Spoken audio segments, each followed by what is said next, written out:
Hi, welcome. This is Third Space Live, and I'm Jody Peel from Third Space Life Charity. This show offers conversations, ideas, and stories around building mental wellness. And today, I'm happy to be here with guest Diana Reyers, who's going to be talking to us about the power of sharing uncomfortable conversations. But first, you can learn more about our charity and our programs and services at thirdspacecanada.org. You can follow us on Facebook or Instagram, and you can see previously recorded shows on our YouTube channel, IGTV, or Facebook. I also want to do a quick thank you to Third Space Coffee in Landmark 2 District of Kelowna. Learn more at thirdspacecoffee.ca. Today's June 16th, and this is episode 22. The world is complicated right now. It's super difficult trying to navigate conversations around the pandemic, the BLM movement, or politics in general. Many of us come from a good place, but remain fearful and sometimes even paralyzed in how to engage in these tough conversations. We also feel very powerless in how we can contribute to solutions. Diana Reyers is here to explain to us tonight that we all do have the power to contribute or be involved in these conversations, but that first we need to understand ourselves, and we need to be able to have an authentic understanding of who we are to move forward. In other words, before we can begin to try to understand other people, we have to understand ourselves. And it's only after we understand ourselves are we able to engage and listen and respond with love and empathy and compassion when we speak to other people to learn their truths. So without further ado, I'm going to introduce Diana after I tell you a little bit more about her. She's a pretty fascinating woman. She's a retired authenticity coach, a storyteller, an author, and a human advocate. Diana discovered that tools of conversation are key elements to build human connection. She started her personal journey of living authentically. One of her starting points was with the teachings of Tana Hemminsley. Should have practiced that word, of Authentic Leadership Global in Vancouver. Diana became a certified authentic leadership program facilitator under those teachings. And in so doing, she discovered her daily intention of supporting others by showing up in the world as her best self, consciously making decisions, whether they're big or small, in line with her values and beliefs, while practicing always emotional and social intelligence. I just love that. She also learned that showing up with her own truth is key to connecting to herself, others, and the rest of the universe. Diana's life vision is to connect humanity one story at a time. Back to that storytelling. This is one of the things she's amazing at. She's done this through a series of books, the Dare to Share books, also through a partnership involved with many other people through her Dare to Share movement and team, and also the event with Great Purpose that she can tell us more about today. So, Diana, I'm going to unpin my head. We were talking about that before we started. And I'm going to invite you to say hi to everybody, and we'll get this conversation moving. Hi, yes, hi. Good morning, or whenever this is, when you're going to be showing it. Yeah, we don't know when we're going to air it, but hi. Hi. Yeah, so first of all, thank you so much for that warm welcome, and that was a mouthful. Good for you. You did a great job. Well, thank you. As you're reading the description of me, I'm like nodding my head. Yes, those are all my values. That's exactly who I am. So thank you for that. That was a good reiteration. Yeah, it's so great to be able to interview people who align with myself as well. I relate to all those things you stand for. So I'm really excited about our talk today. And it was great to speak with you yesterday, getting ready for the show. I thought that maybe the best way to kick this off with you was to quote something that you prepared for the show. So hopefully you're ready. Yeah, I'm ready. The quote you gave me was essentially this, that COVID has reiterated how imperative the human condition is to our emotional survival by providing us with an extreme experience of disconnection through isolation.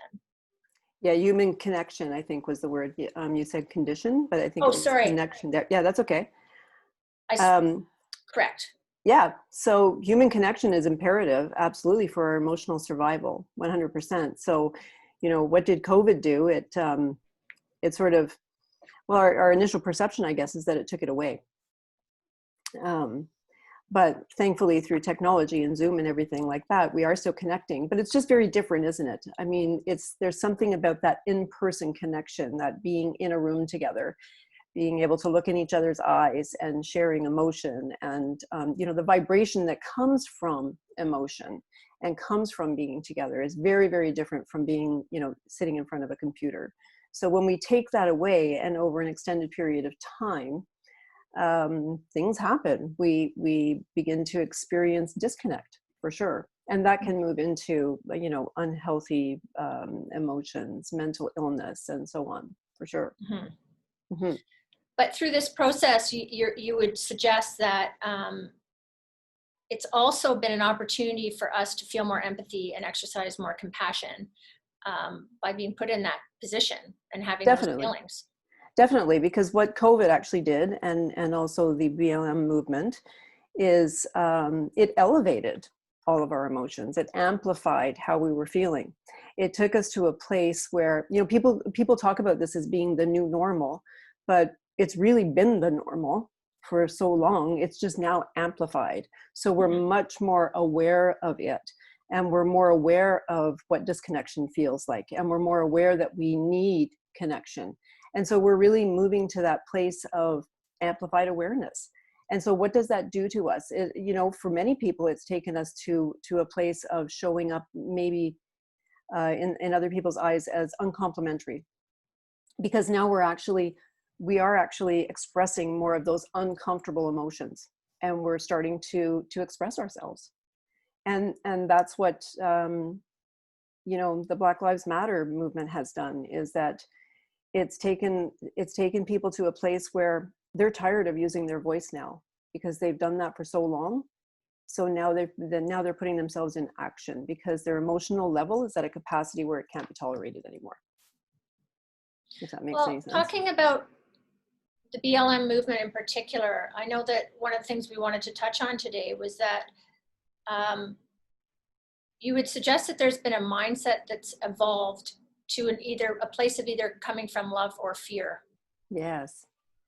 Yeah, and that's from the BLM movement, and also from COVID. I mean, I experienced that greatly at the beginning of COVID as well, and with the BLM movement, because initially with both of those, I was triggered into fear. And I also expressed that on social media, through conversation. I expressed how I was fearful of both of those things, and how they triggered me. And I was there were people who very clearly told me that I just needed to not go from fear and move into love, which is a beautiful thing. But if I haven't experienced my fear, I won't be motivated to move into love.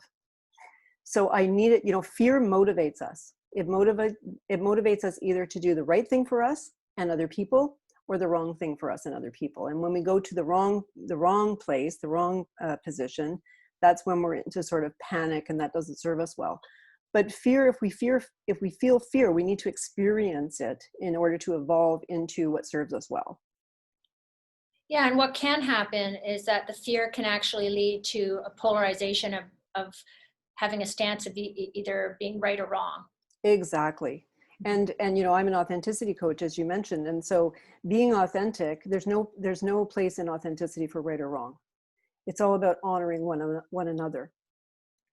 So that's where the emotional and social intelligence piece comes in. If you want me to touch on that already, or we can wait. Yeah, why not? Yeah, because it sort of segues into that. Is that, when we are emotionally, I like to use a very simple definition, sort of a layman's term of what they both are. Emotional intelligence is when we know who we are, we're aware of who we are, and we're also, though, aware of how what we say, do, and how we are, how it affects us. So how I respond to people, places, things, experiences, how I respond to them and choose to respond to them is going to affect how, what that does for me, whether it serves me well or not. Then social intelligence is taking it a step further and understanding who I am and what I do and be and all of that, and how it affects other people. So then I'm very acutely aware of, if you use the BLM movement, what's happening is I'm aware of how I respond to this, or how I respond to people in general, and how it's going to affect them. So as an authentic individual, how am I going to choose to show up within that? So being emotionally intelligent and socially intelligent does not mean that you are authentic. It's about taking those two things and then choosing how you're going to show up in the moral and ethical way that makes you authentic. Okay, so that leads us to the segue of how to do that. And one of the ways you're proposing that we do that is to learn more about ourselves and be honest with ourselves. 100%.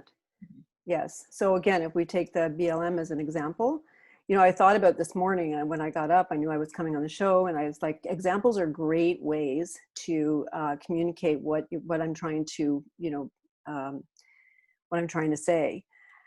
So I was picking up my dog's poop and I was going over it in my head, and I was like, I grew up in a family, European family of that generation. My parents are well into their 90s now. And it's that's a good example right there. Just a piece of it is that, just saying their generation gives them the excuse to have done that, to have been discriminatory or racist. And that's the problem. That's what's evolved over time, is that this constant excuse happens. So, I did grow up in a family like that, where discrimination was prevalent. Things like words like "packy" and "wop" and "chinks," that was used all the time. So for me, even as a child, I was very emotionally intelligent and aware that that didn't feel right for me. Now, of course, when you live in that kind of environment, over time, you sort of fall into that, and jokes are made and you laugh, and, and so this sort of pattern evolves. On a socially intelligent side, I did not use that, those terms with other people, and neither did my family. It was all sort of done in a very secretive way. But what it does is it creates stories in our head of what's acceptable and what's not. So, as a child, if that's acceptable for my family, then it must be acceptable for me to do that too. The difference is that I was very aware of that, and I did not do it. So there's choice. And with choice, there's power. So we have the power to make the choice of how we show up in the world, but it takes awareness. So we need to understand ourselves and what's acceptable to us, our value systems, our beliefs. And they don't, over time, as we get older, it sort of happens in our teens when we're like, that doesn't feel very right for me. But we may not be as confident as we would like at that point in our lives. So we need to do the self-discovery. And I've worked with teenagers. I've heard that people have told me, oh, you can't do that with teenagers. They won't be open to it. They want to do their own thing. They're too young. It takes years to evolve and to get to wisdom. That's not true. The only thing you need is for a teenager to want it. And it's the way that you communicate it to them. So without judgment. So when you get them in a room together and you're willing to be open about not judging them for how they're showing up, and offer them the opportunity to be able to understand themselves, they're there. And that's the first step. But if we don't do that, if we override that, then, these kids become teenagers, they move into adulthood, and the patterns are set. And it's kind of difficult to change that. So then it's about what the Black Lives Movement is, what I understand it to be through conversations with people who are involved in it. I totally advocate, obviously, human equality. But having more conversation is about, and I hate using the word they because that's segregation in itself, but they want us to just accept that. For instance, for my example, for me to say, yes, there was discrimination in my family. I grew up with that. I am white privilege as a result. Yes, it is true. However, I don't show up that way now. And I'm going to role model that to people. I want to provide that model of being ethical and moral within my way of showing up. I want to model that. And that is how I can do this as an individual. So I'm going to accept who I am. I'm not going to lie. Like, knowing who you are doesn't mean that it's all good pieces. There's lots of uncomfortable, shitty stuff in there. And so recognizing that and admitting it and sharing it is the first step towards supporting what we're talking about. Yeah, I can imagine what you're saying is for the bad stuff, for the negative stuff, for the shameful things about who you are, that breaks down that wall of Yes. being, what's the word I'm looking for? I guess I'm in my brain, there's a visual of some of the demonstrations that are going on, or some of the angry conversations that we see on the news with people who have dug their heels in, let's say, that aren't supportive of the BLM movement, for example. Right.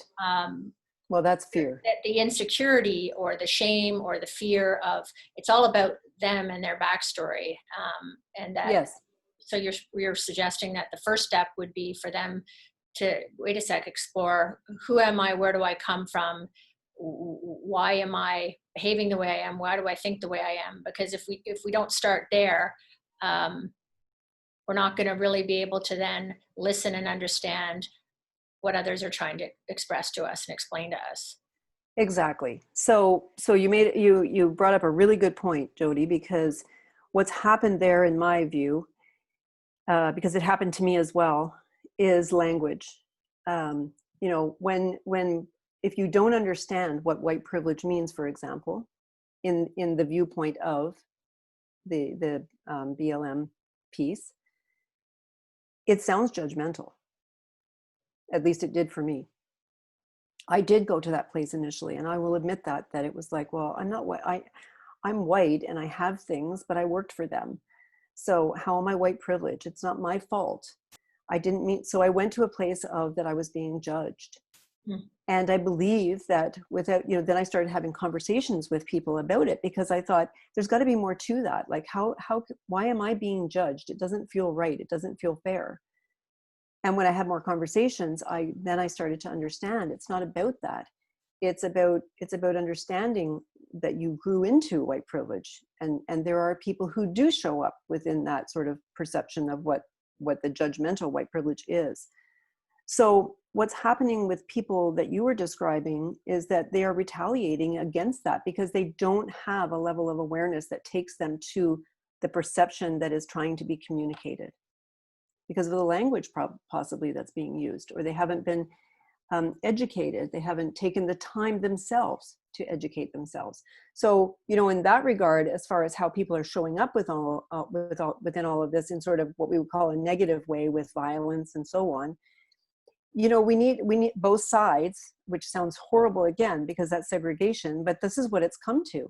Both sides need to take the responsibility on how they're communicating to each other. That's the conversation piece. So how am I going to have a conversation with, together as humankind? Because isn't that what we're advocating? Yeah, and it'd be helpful maybe to also remind everybody that this is about any difficult conversation or any polarization that happens. Yes. There's so many examples of that. Yes, definitely. Another good one right now is the trend of nationalism and other political trends globally, and not to mention what's going on in the States right now. And it's been kind of almost a joke that's got more serious over the last few years.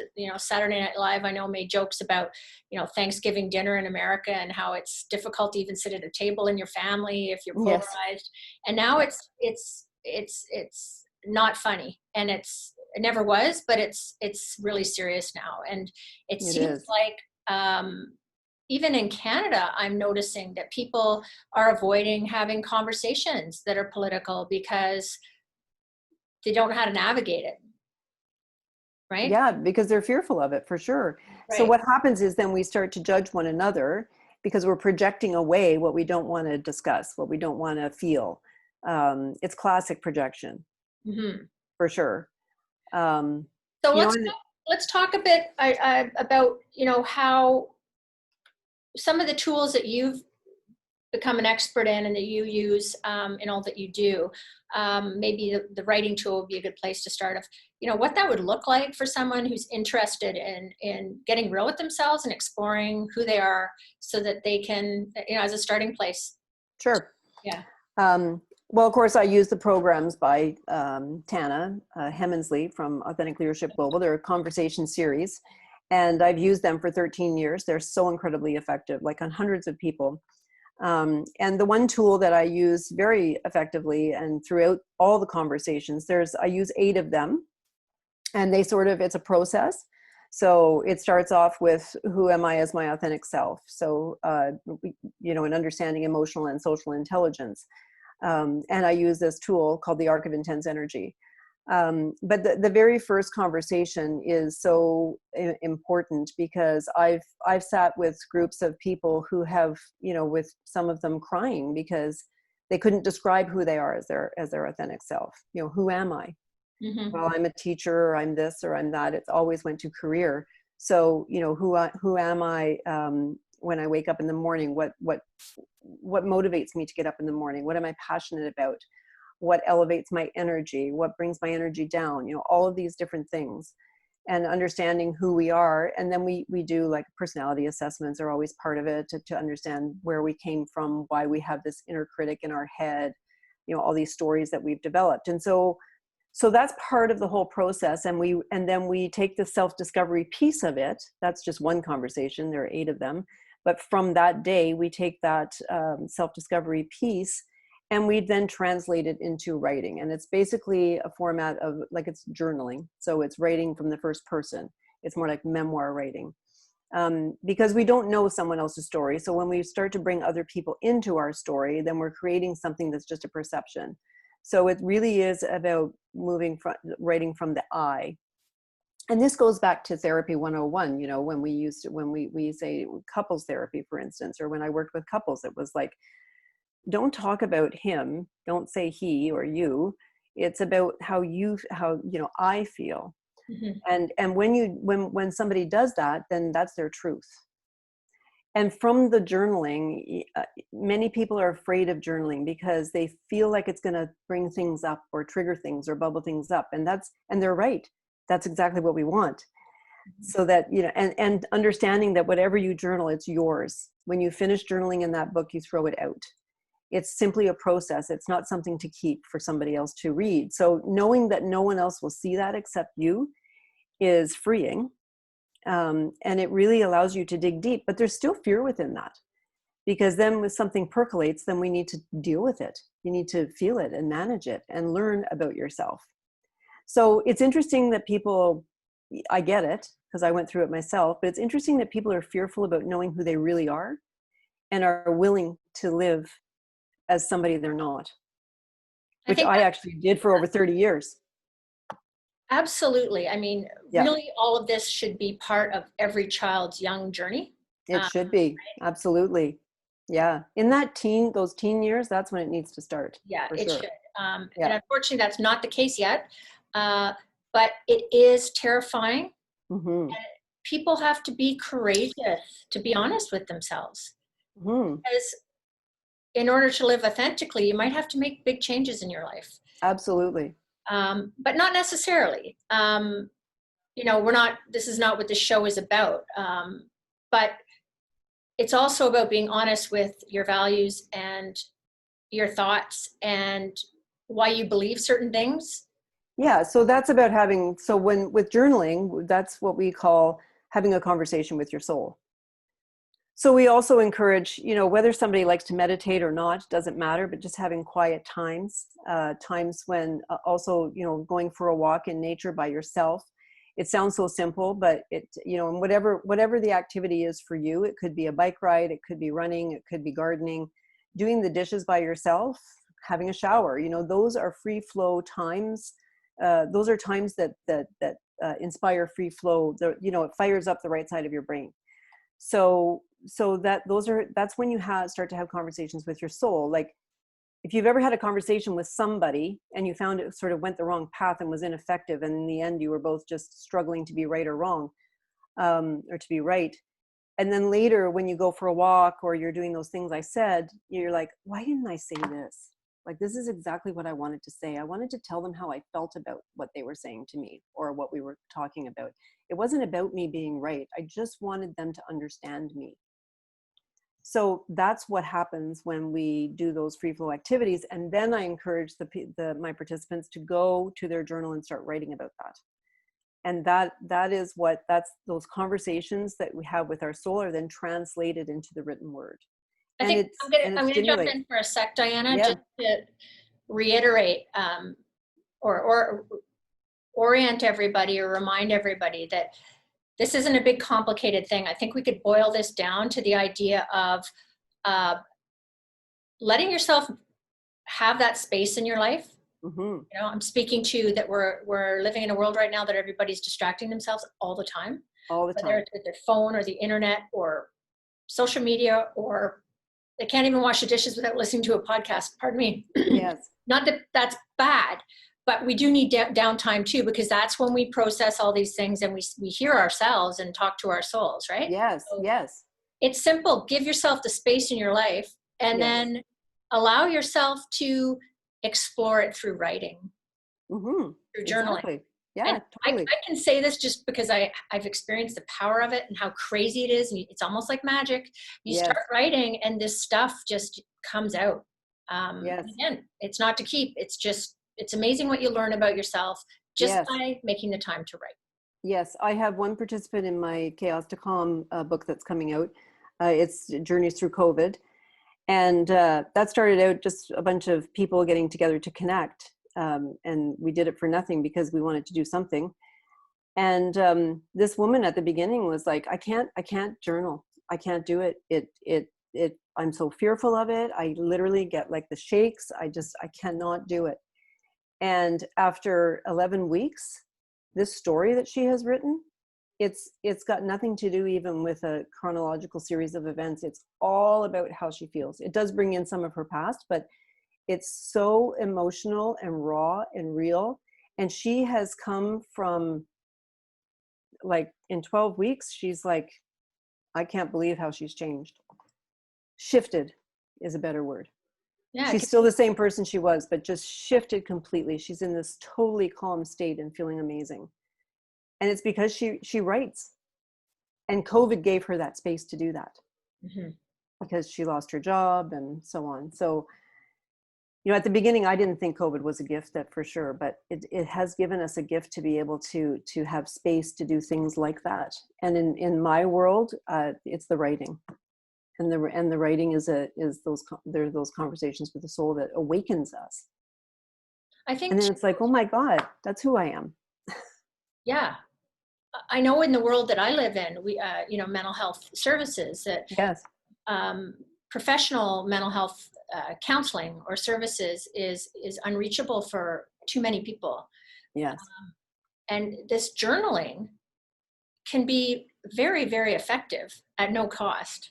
So I remind people of that, you know, that's great. When you work with a counselor, depending on what you're dealing with, for the average person with the average stuff, I'm not talking about people who have significant trauma or illness, but the average human situational issue, emotional issue, essentially you could do it yourself through journaling, because what a counselor is going to do is just prompt you to do the same things. Exactly. I don't know if people get that. So yeah, I used to tell people who couldn't afford programs, you know, first I would give a discount if I could, but if it was totally unreachable, I would say, just journal. Mm-hmm. Start journaling. But saying just journaling is tricky because I have to say that a lot of people are terrified of journaling. So just starting off, you know, with one thought, when I feel something, I always focus it on feel rather than doing. So in this moment, like if I could ask you that question right now, Jody, in one word, how do you feel right now? Do you want me to answer that? Yeah. The last week or two, actually, like I feel very shaken up inside. I feel emotionally, like my emotions are on the surface, feel distracted, having trouble concentrating. Yeah. That's how I feel. So there's some unrest in you. So then the next question you would ask yourself, if you wrote that down in your journal, what would be why? Mhm. And then answering that. And often there's fear that comes up within all of that. And then, and a really good question at one point is, what if? What if this is the way it's going to be forever? Then what if? Mhm. So then that comes back to, what can I do? What can I do to be my best self within this, my most authentic self? And who is that? Because now I know, because I've done that work. I've taken the time to understand that. And in regards to the Black Lives Matter and people within COVID and our different right and wrong, views, love and fear and all of that, it's about putting ourselves into their shoes. It's the empathy piece that's going to, compassion and empathy are always the gateway, when we can get there. So tell us a little bit about how, by understanding ourselves better and being honest with ourselves, Mm-hmm. and then therefore being able to be authentic to others, how does that tie into empathy and compassion? Yeah. So, yesterday we spoke about me having the mask on in the drugstore. Do you want me to use that as an example? That's a great example. Yeah. Yeah. Yeah. So I went into a drugstore. I wanted to get my favorite cream, and I put my glasses on, and I was, up in the shelf taking a look, and I had my mask on, and I felt the presence of somebody coming in on the left side of me, very close. And I actually wasn't even thinking about social distancing, because I'm feeling a little bit freer about that. I wear my mask because my husband has Parkinson's, and also because I'm out in the world, and so I may have COVID, and I want to be responsible and not give it to somebody else. So I just turned to look at her, and I was actually going to say hello to her, and she literally jumped back, and she snapped at me. She said something like, "Oh, I'm sorry. You clearly have an issue, but I don't." And in the moment, when that happened, it's what I was telling you about yesterday. It's this arc of, I think I was sharing that with you, I'm not sure, the arc of intense energy, Yeah. where I was coming in, and I immediately could feel myself.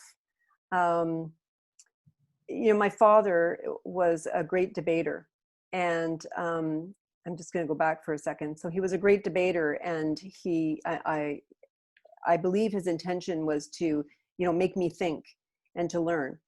But as a child, I was very sensitive. And so it made me feel like he was judging me, or, telling me that I was wrong. So the story that was created from that over time was that I need to always defend myself. I need to try to be right all the time, which is the opposite of what I advocate now. I get it. I'm a recovering lawyer. Yeah, there you go. I could have been a good lawyer. Yeah, you should have seen our Because I couples was counseling programmed at the beginning of our marriage. Yeah. Awesome. It's this programming, right, in our heads. So I've worked a lot on that. And I've used this arc of intense energy from Tana Hemsley that works really well, because I can visualize it in front of me when the situation comes up. Knowing that the bottom of the arc to the top takes 2.5 seconds. So what I need to do within that is create space. So exactly what you were talking about, rather than distract myself and get engaged in that combative conversation, I make space for myself so that I can actually manage and respond to what's happening in line with who I am and my values. So some people do that with a breath. What do you do? Yes. Yeah, I do take a breath. And I literally, if it's a person, I literally step back for a moment physically, because it just all sort of supports the other. And I can do it very quickly now, because I've been practicing it for years.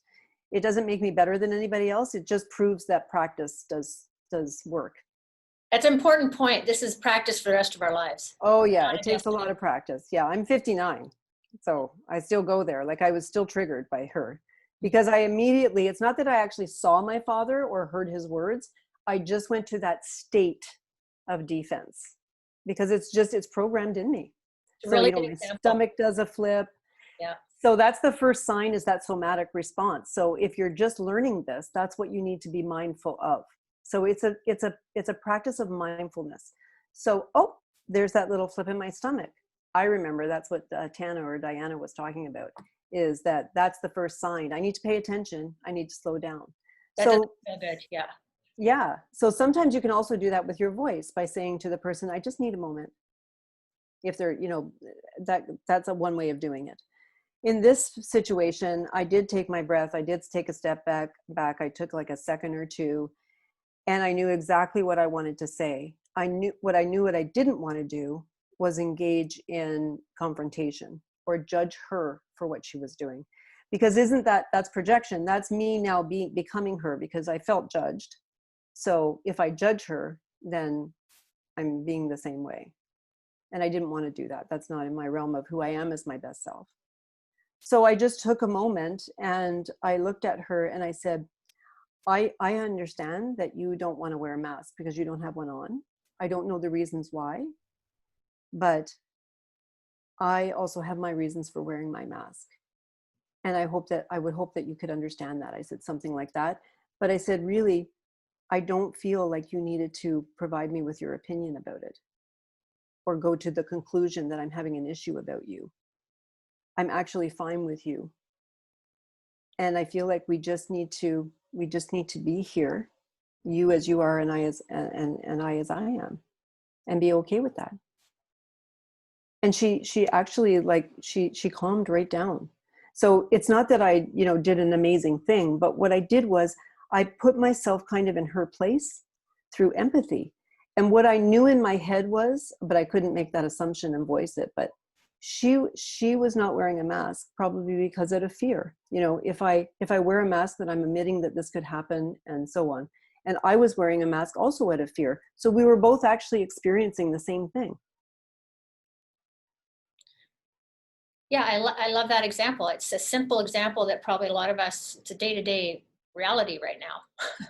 I'm Yeah. noticing the energy when you go grocery shopping. I'm not super excited about being in grocery stores. Oh, it's terrible energy. Yeah. And Yeah, it's really hard. The body language of people in there, you can tell who's very worried and fearful or stressed out. And Yes. I naturally assume that there's good reason, but not everybody does. And I'm clueless on a lot of other things, but that one thing I'm able to do.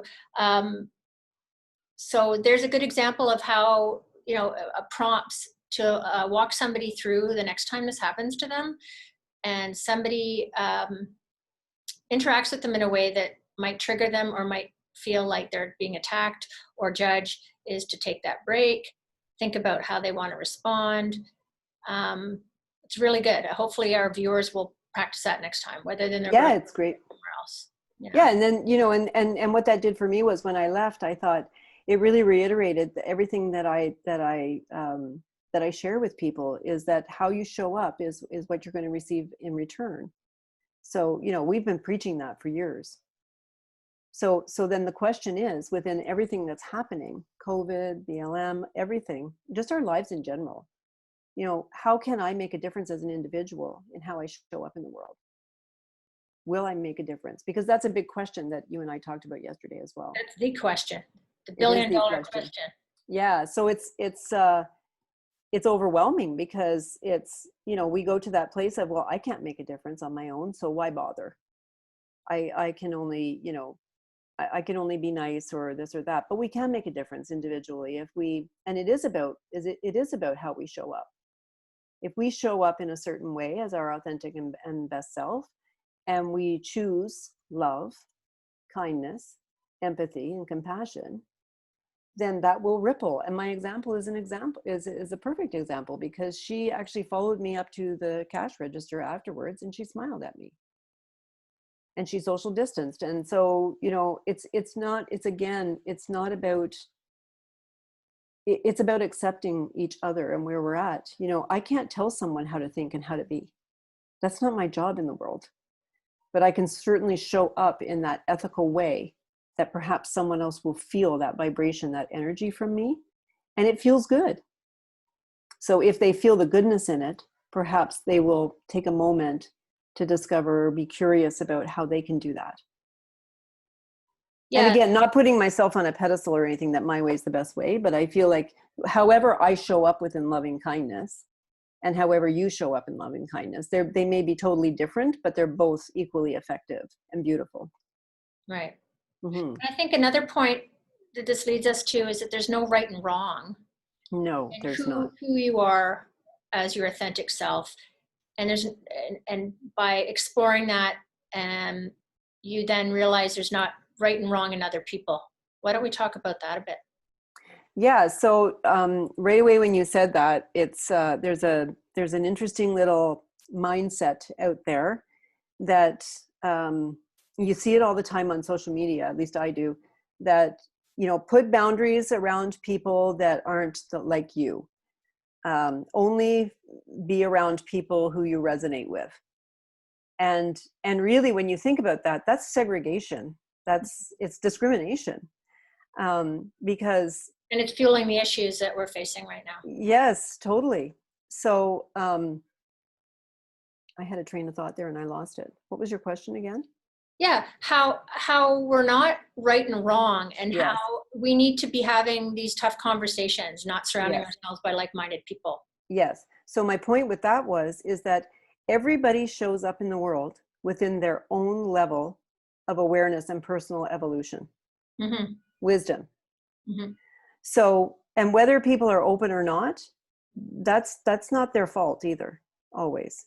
They're where they are because of their circumstances, because of their experiences, because of how they've been influenced throughout their lives.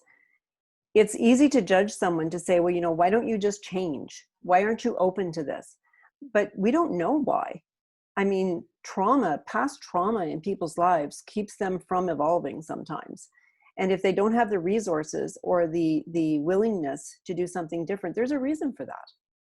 Or the influences, and that's what you're really speaking to. Exactly. A positive influence. Yeah. So if someone's constantly judging you, that's going to prohibit you from moving forward. Mm-hmm. But if someone can be understanding, and even if you don't understand the person and why they're showing up that way, but just understand that there could be a reason why they're showing up that way, then that changes everything. I got to tell you that I struggle with this all the time, more in the political arena. Yes. I've been trying really hard to have conversations with people that share very different views than me, and it's not easy. It's not easy. It takes a lot of effort and it takes a lot of energy, but it's some of the conversations I'm more proud of, I guess, over the last couple of years. So I get it. I struggle with this in a big way. Well, politics is really a tricky one because everybody wants to be right. For sure. Mm-hmm. I never wanted to talk about politics. I'm more open to it now, but I'm not very well educated within politics. Like, I don't know all the answers, and I think that I don't have all the information, I should say, and so that sometimes prohibits me. But I feel like I'm more open to conversations surrounding politics now because I'm okay with saying that. I'm not a very political person, but can you tell me about this? What's your view on this? And once I hear somebody else's view, then it sort of opens up my values and my beliefs and creates that conversation again. Someone gave me some good advice that I try really hard to practice, and that's obviously to listen and not talk. Yeah, listening is a good thing. Yeah. But the other one is, as you listen, by just one thing to try would be to ask questions. Yes.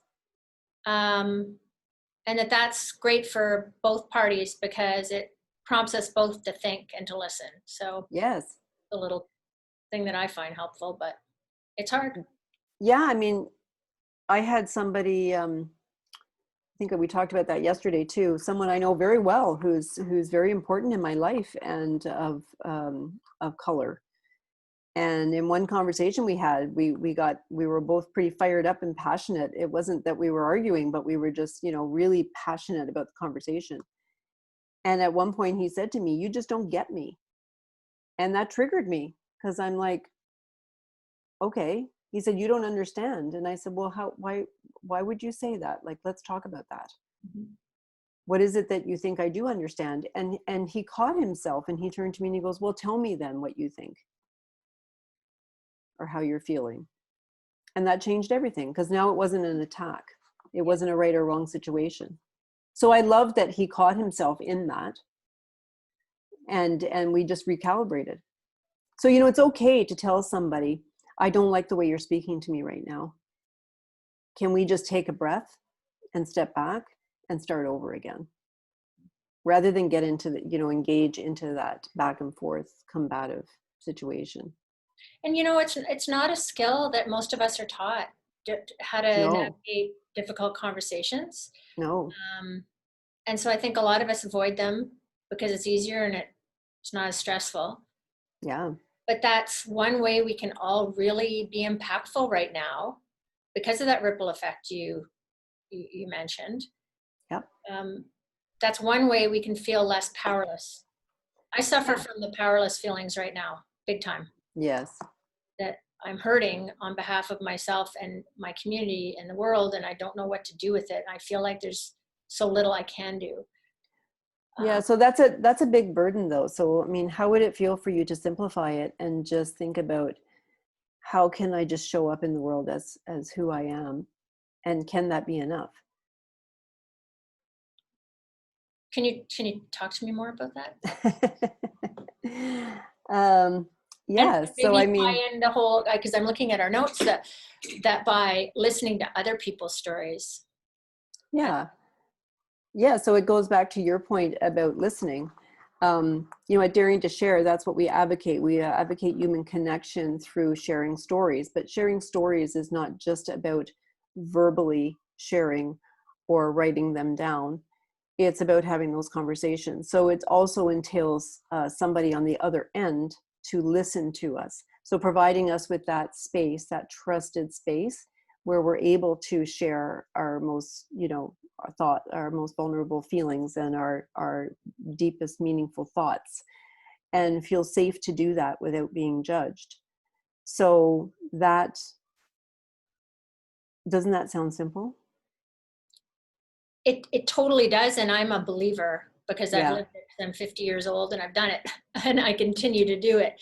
But I remember a time in my life, and I see it around me all the time, and I have teenagers where there's this societal pressure to wear a mask, not COVID, Yes. but Yeah, yeah, to yeah, put on a yeah. front and pretend you're Yeah. someone you're not, and Yes. not be real Yes. for a lot of reasons, fear, whatever.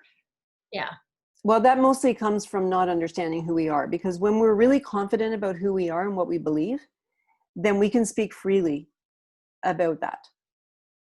So that is the whole education, you know, the self-discovery piece again. So that's what I would urge people to do, is that if you're not feeling comfortable about having those conversations or sharing your story, then you know, you need to move towards some sort of self-discovery program where you can do that. And whatever that looks like find the right person for you. It doesn't have to be Daring to Share or Third Space. It can be, although we're both, you know, both organizations are fabulous, but it could be whatever, because that's a big thing too. You need to be able to resonate with the person that you're seeking support from. But once you can do that, then, you know, there was a time, I mean, would I have gone on a program like this and talk about politics and Black Lives Matter? And never in a million years would I have even thought I would be doing this right now. But I'm fairly confident in the fact that where I am right now within my, you know, personal evolution and where I'm at within my, like, my level of wisdom, that I can speak freely about how I feel. In 5 years, I may look back at this and think, wow, were you ever way off? Like, I don't feel that way at all. I'm so much more aware or whatever. But I feel okay with expressing myself within what I know now. And I think that's really the key. So about understanding yourself so well at this point in time and feeling okay about expressing what that is, and being okay also with saying, you know, I don't want to talk about that because I'm not, you know, if you started going into depth into politics, I would say to you, this is not my gig. It's not my deal. Or I'm not ready to have the conversation. I'm not ready to have that conversation. Yeah, exactly. And so that could be on so many other levels. I mean, that could be sitting with your teenagers. And I think what happens with teenagers is that society has programmed them to feel like they need to be right, and that they are being judged. And that mindset has evolved over many years, since the beginning of time. And it's like, it's because we try to program people like you said, to be a certain way. And we need to start fighting that. We need to go against that grain, because it's not working. You know, we're creating these little robotic people walking around the world that are afraid to express themselves. And isn't that our human right? Yeah. To say how we feel and to share who we really are. Like I was on a call last night with a group of 19 women. I was invited on this amazing call. And we talked about that, you know, what is authenticity, and how do I be who I am? And they're fearful of that. They're fearful of what the judgment of that is. You know, what if I don't belong to a tribe? Yeah. And to speak to what you said, like it's courageous right now having this conversation, because there's a lot of people avoiding conversation right now because they're afraid they'll offend somebody or say the wrong thing. Right. It does feel a bit like a landmine, right? Walking through Yes. that. And yeah, it might be cringy looking back, but if we're not brave enough to try and put ourselves out there and try, there's no hope. No. Sitting, doing nothing and not having tough conversations or pretending we're something we're not isn't helping. And that it's indicative from what's going on right now. Exactly. Yeah. Oh, I totally agree. Mm-hmm. And there's even the mindset of, you know, or the perception that within Daring to Share, I've had a few people say to me, well, I don't feel right sharing my story right now because there's so many other people, like with the Black Lives Matter, who are going through that. And I don't want to look like white privilege, sharing a story that isn't as bad. And I'm like, no. Your story is your story. Your trauma is your trauma. Your celebrations are your celebrations. Like nobody can take that away from you. Well, you can let them if you don't share your story, but being authentic doesn't mean that we're comparing ourselves to each other. And it also, like you said previously, it develops that empathy and compassion that allows you then to connect and understand and listen to other people. Yes, absolutely. And that's what we need to do right now. Yes. Is to be able to listen and learn. Yes, listen and learn and accept. Yeah. And then we create that empathy and compassion. Right. And what that does is it transfers into us showing up the way we really want to. That's important too. It's a choice. That's the powerful piece. It's a choice. And showing up is, you know, imagine if everybody did that. If everybody took the time to discover how they want to show up in response to people and things and experiences, and they actually stepped into that and did that, how powerful would that be? Because I don't believe there are bad people. I think that people do bad things, and it's because they haven't taken the time to figure out who they are and how they really want to be. They've been so influenced by bad things. And we can show them a different way. Yeah, I think that's a great place to end, because it's hopeful. It is hopeful. And we need hope. There's an opportunity for everybody. There is. Even in this imperfect situation and in our imperfect planet and as imperfect humans. So I thought maybe I'll end with telling people a little bit more about what you're up to and opportunities they have to learn more about what you've spoken about. Thank you. Thanks. I could tell everybody that they can find more information about you and what you do at daringtoshare.com. Yes. That you have a blog there and lots of stuff going on. You're on Twitter at Diana Reyers. You're on Instagram, which is Dare to Share PQB. I'm not sure what that is. Daring to Share Global, actually. Yeah. Global, okay. Yeah. We've got LinkedIn. But yesterday we spoke about 4 different opportunities coming up for people to engage with you. There's a 8-week program starting in July about self-discovery through writing. Yes. And where do they find information about that? That's all on the website, daringtoshare.com. Yes. And then you have an event September 10th? Yes.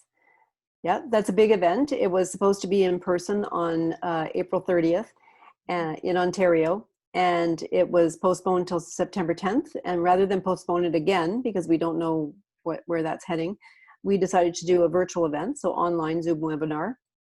And it is 6 people sharing their stories. 4 of them are authors, daring to share authors, and 2 of them are community members.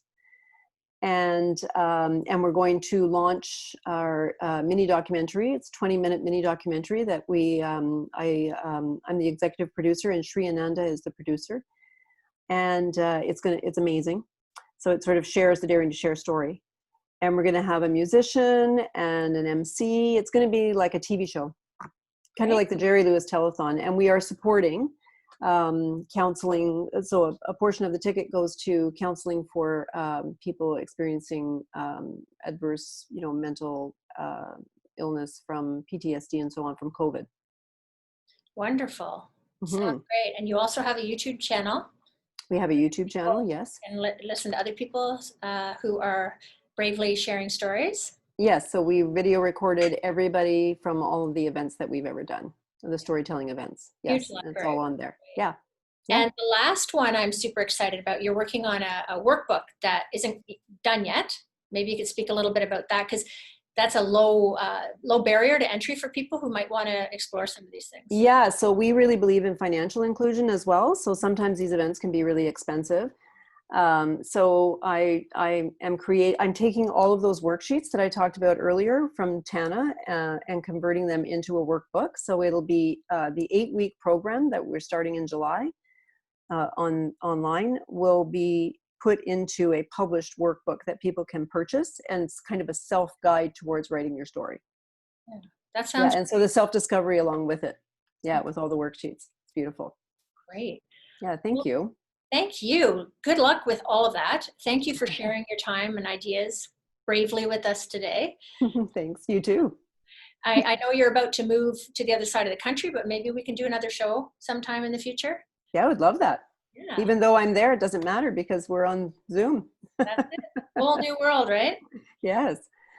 I just want to thank you so much for giving me this opportunity. I love these kinds of conversations, and you're very easy to have one with. So thank you, Jody. Yeah, it was lovely to be here and that you allowed me to share my offerings as well. Thank you. Yeah, thank you. Well, we'll have to say goodbye to our viewers then, and remind everybody that we have 2 shows a week, Tuesdays and Thursdays. You can learn all about what's coming up on our Instagram or Facebook or on our webpage, thirdspacecanada.org. From all of us at Third Space, thanks again to Diana, and have a great night. See you again soon. Bye for now. Bye.